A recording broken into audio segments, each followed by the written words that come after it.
வணக்கம். இது கதைக்களம். கல்வியே ஆயுதம். வேறு எந்த ஒரு ஆயுதமும் எதிரியை அழிக்கும். ஆனால் கல்வி எனும் ஆயுதம் மட்டுமே எதிரியையும் வாழ வைக்கும். கல்வி என்னும் ஆயுதம் அழிக்க வல்லது மட்டுமல்ல, அது அழிக்கவும் வல்லது. எதனை அழிக்க வல்லது, எதனை அழிக்க வல்லது என்று தெரிந்து கொள்வோமா? அறியாமையை அழிக்க வல்லது, அதனால் இல்லாமையை அழிக்க வல்லது.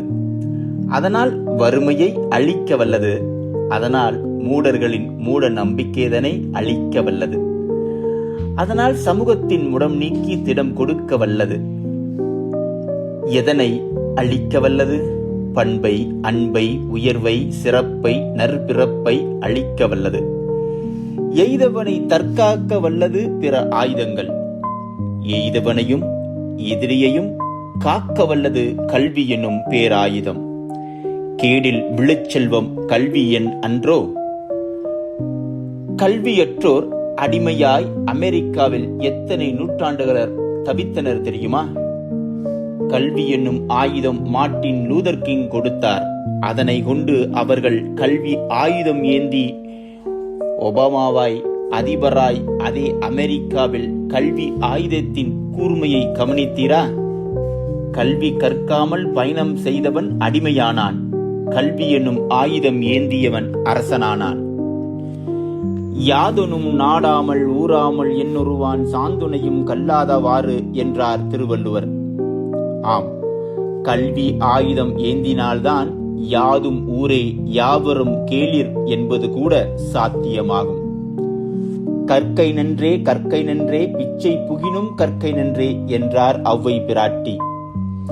இதன் மூலம் கல்வியின் பலன் பலம் நமக்கு தெரியும். மேலும் வள்ளுவ பெருந்தகையே ஒருமை கண் தான் கற்ற கல்வி ஒருவருக்கு எளிமையும் ஏமா புடைத்து என்கிறார். கல்வி என்பது ஒருவனுக்கு இப்பிறவிக்கானது மட்டுமல்ல, ஏழேழு பிறவிக்கும் பலன் தரும், பலம் தரும், வளம் தரும், நற்பலன் தரும் என்கிறார். இந்த நூற்றாண்டின் கல்வி ஆயுதம் ஏந்திய இருவரை நாம் காண்போம், அதுவும் இந்தியாவில்.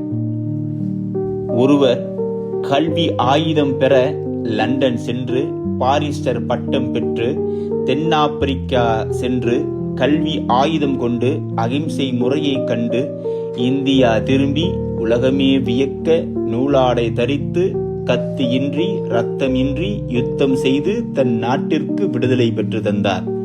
அவர் மகாத்மா காந்தி.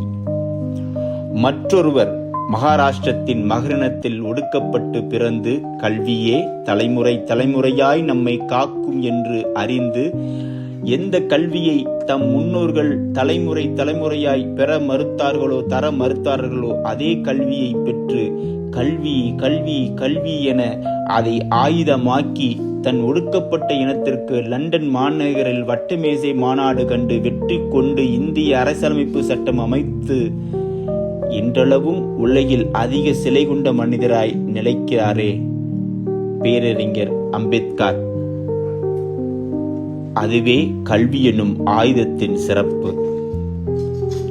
தெரிந்து கொண்டோமா? நன்றி, வணக்கம்.